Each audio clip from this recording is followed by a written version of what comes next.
नारायण नमस्कृतं नरं च नरोत्तमं देवी सरस्वती व्यासं ततो जयमुदीरयत् नष्टप्रायेषु अभद्रेषु नित्यं भागवतसेव्या भगवते उत्तमश्लोके भक्ति भवति नष्टिकी कृष्णाय वासुदेवाय देवकी नंदनाय च नंदगोपकुमाराय गोविंदाय नमो नमः।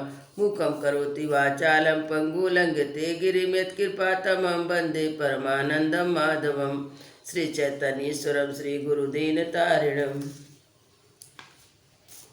श्रीमद्भागवत महापुराण पंचम स्कंद अध्याय 26।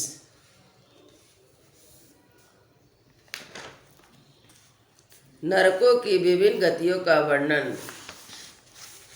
राजा परीक्षित ने पूछा, महर्षि, लोगों को जो जो ऊंचा नीची गति प्राप्त होती है उनमें कितनी विभिन्नता क्यों है? लोगों को जो ऊंची नीची गतियां प्राप्त होती है उनमें इतनी विभिन्नता क्यों है?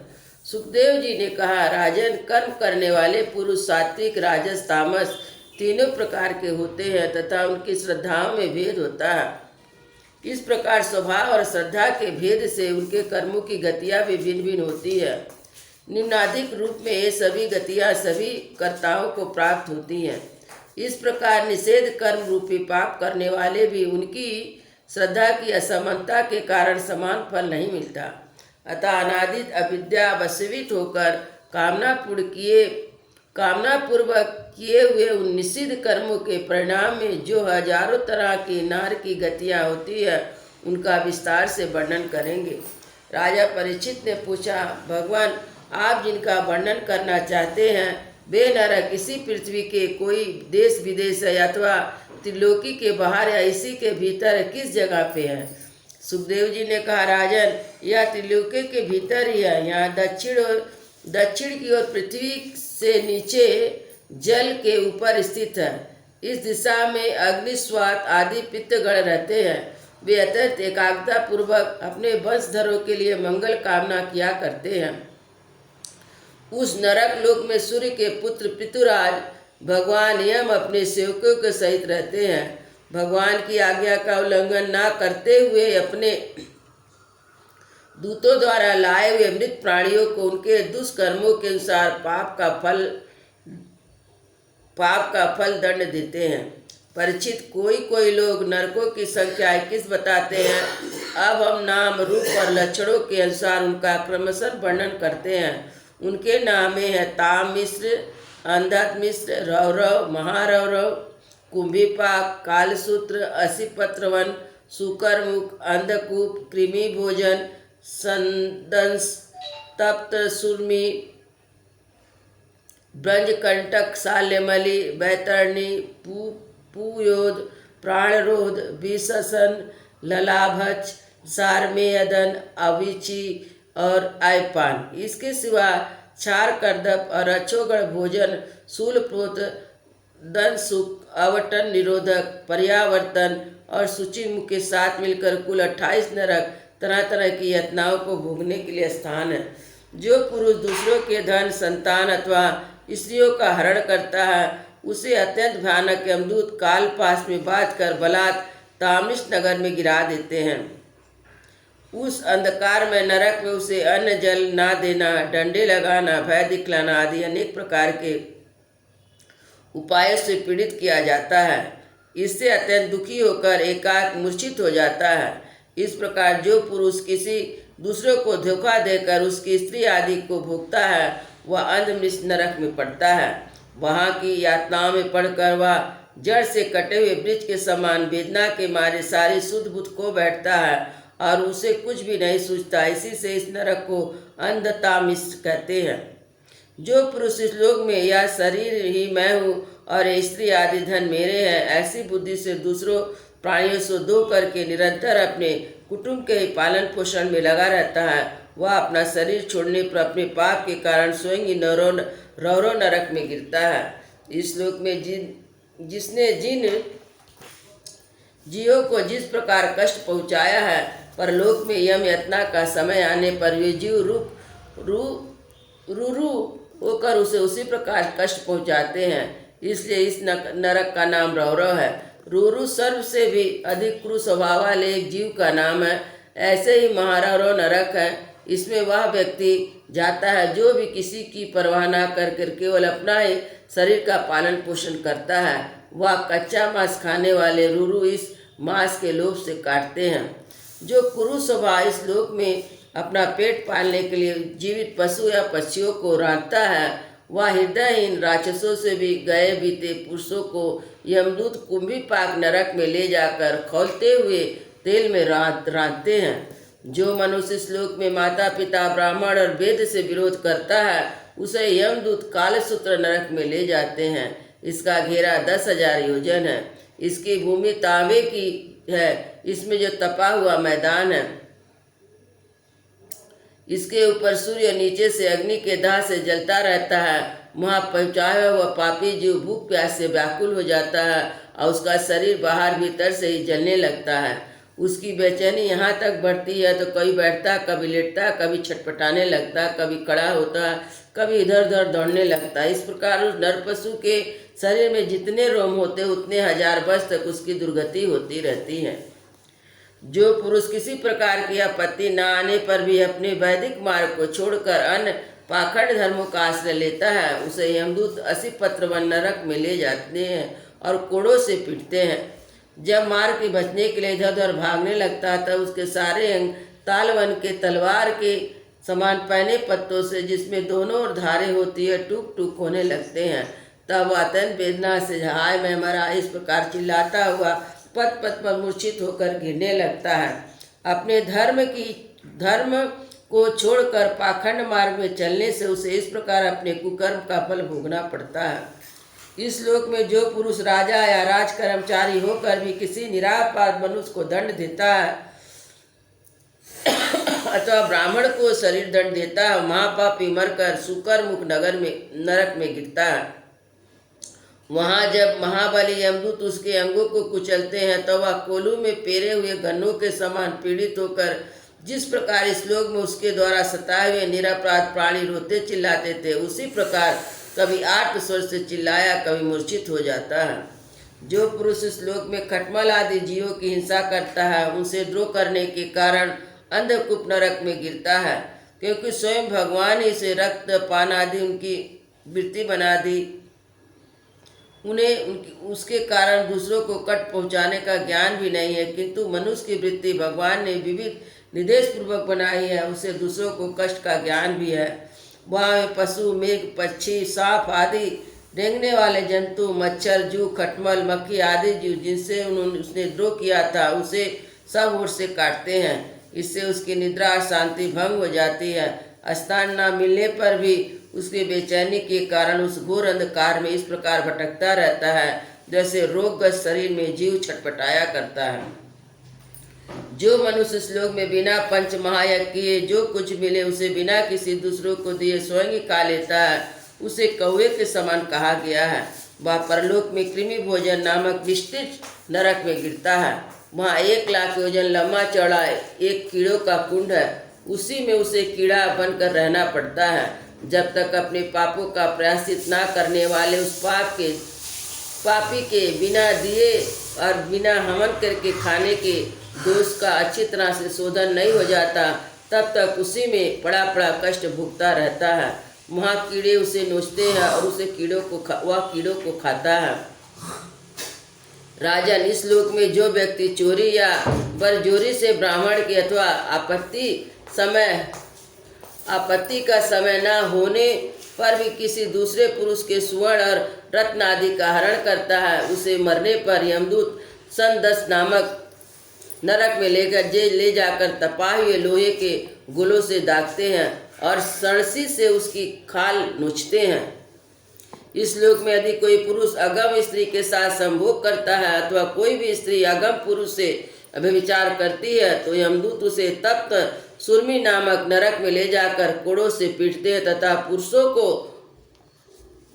पुरुषों को तपाए हुए लोहे की स्त्री मूर्ति से और स्त्री को तपाए हुई पुरुष प्रतिमा से आलिंगन कराते हैं। जो पुरुष इस लोक में पशु आदि सभी के साथ व्यभिचार करता है, उसे मृत्यु के बाद यमदूत कंटक सालमाली नरक में गिराते हैं और ब्रज के समान कठोर कांटों वाले सेमर के वृक्ष पर चढ़ाकर फिर नीचे की ओर खींचते हैं। जो राजा या राजपुरुष इस लोक में श्रेष्ठ कुल में जन्म पाकर धर्म की मर्यादा का उच्छेद करते हैं, उसे मर्यादा अतिक्रमण के कारण मरने पर बैतरणी नदी में पटके जाते हैं। यह नदी नरकों की खाई के समान है। उसमें मल मूत्र पीप रक्त केश नख हड्डी चर्बी मांस मंजा आदि गंदी चीजें भरी हुई है। वहाँ गिरने पर उन्हें इधर उधर से जल के जीव नोचते हैं, किंतु इससे भी उसका शरीर नहीं छूटता। पाप के कारण प्राण उसे वहन किए रहते हैं और वह उस दुर्गति को अपनी करनी का फल समझकर मन ही मन संतप्त होते रहते हैं। जो लोग शौच और आचरण के नियमों का परित्याग कर तथा लज्जा को तिलांजी देकर इस लोक में शूद्राओं के साथ संबंध गांठकर पशुओं के समान आचरण करते हैं, वो भी मरने के बाद पीप विष्ठा मूत्र कप और मल से भरे हुए पियोद नामक समुद्र में गिरकर अत्यंत घृणित वस्तुओं को ही खाते हैं। इस लोक में जो ब्राह्मण आदि उच्च वर्ग के लोग कुत्ते या गधे पालते और शिकार आदि में लगे रहते हैं तथा शास्त्र के विपरीत पशुओं का वध करते हैं, मरने के पश्चात वे प्राणरोध नामक नरक में डाले जाते हैं। वहाँ यमदूत उन्हें लक्ष्य बनाकर बाणों से विधते हैं। जो पाखंडी लोग पाखंडपूर्ण यज्ञों में पशुओं का वध करते हैं, उन्हें परलोक में वैशस नरक में डालकर वहाँ के अधिकारी बहुत पीड़ा देकर काटते हैं। जो दुज कामातुर होकर अपनी सवर्णा भार्या को वीरपान कराता है, उसे पापी को मरने के बाद यमदूत वीर की नदी में डालकर वीर पिलाते हैं। जो कोई चोर अथवा राजा राजपुरुष इस लोक में किसी के घर में आग लगा देते हैं, किसी को विष दे देते हैं अथवा गांव या व्यापारियों की टोली को लूट लेते हैं, उन्हें मरने के पश्चात सार में दन नामक नरक में ब्रज की दाढ़ों वाले 720 यमदूत कुत्ते बनकर बड़े वेग से काटने लगते हैं। और इस लोक में पुरुष किसी की गवाही देने में, व्यापार में अथवा दान के समय किसी भी तरह झूठ बोलता है, वह मरने के बाद आधार शून्य अविचिन्मान नरक में पड़ता है। वहाँ से उसे 100 योजन ऊंचे पहाड़ के शिखर से नीचे को सिर करके गिराया जाता है। उस नगर की पत्थर की भूमि जल के समान जान पड़ती है, इसलिए इसके नाम अविचिन्मान है। वहाँ गिराए जाने से उसके शरीर के टुकड़े टुकड़े हो जाने पर भी प्राण नहीं निकलते, इसलिए उसे बार बार ऊपर ले जाकर पटका जाता है। जो ब्राह्मण या ब्राह्मणी अथवा व्रत में स्थित कोई भी प्रमादवश मदपान करता है तथा क्षत्रिय या वैश्य सोमपान करता है, उसे यमदूत अपान नामक नरक में ले जाते हैं और उनके छाती पर पैर रखकर उनके मुंह में आग से गलाया हुआ लोहा डालते हैं। जो पुरुष इस लोक में निम्न श्रेणी का शिकार होकर भी अपने को बड़ा मानने के कारण जन्म तप विद्या आचार वर्ण या आश्रम में अपने से बड़ों का विशेष सत्कार नहीं करता, वह जीता हुआ भी मरे के ही समान है। उसे मरने पर छार करदम नाम के नरक में नीचे को सिर करके गिराया जाता है, वहाँ उसे अनंत पीड़ाएं भोगनी पड़ती है। जो पुरुष इस लोक में नर मेधादि द्वारा भैरव यक्ष राक्षस आदि का यजन करते हैं और जो स्त्रियां पशुओं के समान पशुओं की तरह मारे हुए पुरुष यम लोक में राक्षस होकर तरह तरह की यातनाएं देते हैं। रक्षोगढ़ भोजन नामक नरक में कसाईयों के समान कुल्हाड़ी से काट काट कर उनका लहू पीते हैं। जिस प्रकार ये मांस भोजी पुरुष इस लोक में उनका मांस भक्षण करके आनंदित होते हैं, उसी प्रकार वे भी उनका रक्तपान करते आनंदित होकर नाचते गाते हैं। इस लोक में जो लोग वन या गांव के निरापराध जीवों को जो सभी अपने प्राणों को रखना चाहते हैं, तरह तरह के उपाय से फुसलाकर अपने पास बुलाते हैं और उन्हें कांटे से बेधकर या रस्सी से बांधकर खिलवाड़ करते हैं, तरह तरह की पीड़ाएं देते हैं, उन्हें भी मरने के पश्चात यम यातनाओं के साथ शूलप्रोद नामक नरक में शूलों से बेधा जाता है। उस समय जब उन्हें भूख प्यास लगती है, कंक बटेर आदि तीखी चोंच वाले नरक के भयानक पक्षी नोचने लगते हैं, तब अपने किए हुए सारे पाप याद आते हैं। राजा इस लोक में जो सर्पों के समान उग्र स्वभाव पुरुष दूसरे जीवों को पीड़ा पहुंचाते हैं, वे मरने पर दसूक नाम के नरक में गिरते हैं। वहाँ 5-5 7-7 मुँह वाले सर्प उनके समीप आकर उन्हें चूहों की तरह निगल जाते हैं। जो व्यक्ति यहाँ दूसरे प्राणी को अंधेरी खत्तियों, खोटों या गुफाओं में डाल देते हैं, उन्हें परलोक में यमदूत उन्हें स्थानों में ला डालकर विषैले आग के धुएं से घुटते हैं। इसलिए इन नरक को आवटन निरोधन कहते हैं। जो गृहस्थ अपने ही घर में आए अतिथि अभ्यागतों की ओर बार बार क्रोध भरी ऐसी कुटिल दृष्टि से देखता है मानो उन्हें भस्म कर देगा, जब वह नरक में जाता है तब वह पाप दृष्टि के नेत्र गिद्ध, कंक, काक आदि बटेर आदि ब्रज सी कठोर चोंच वाले पक्षी बलात् निकाल देते हैं। इस नरक को पर्यावतन कहते हैं। इस लोक में जो व्यक्ति अपने को बड़ा धनवान समझकर अभिमानवश सबसे टेढ़ी नजर से देखता है, सभी पर संदेह रखता है, धन के ब्याह और नाश की चिंता से उसके हृदय और मुंह सूखे रहते हैं, तनिक भी चैन ना पाकर जो यक्ष के समान धन की रक्षा में लगा रहता है तथा पैसा पैदा करने, बढ़ाने और बचाने जो तरह तरह के पाप करता रहता है, वह नराधम मरने पर सूचीमुख नरक में गिरता है। वहाँ उसे अर्थ पिचास पापात्मा के सारे अंग को यमराज के दूत दर्जियों के समान सुई धागे से सीते हैं। राजन, यमलोक में इस प्रकार के सैकड़ों हजारों नरक है, उनमें जिनका यहाँ उल्लेख किया हुआ है इसके विषय में कुछ कहा नहीं गया।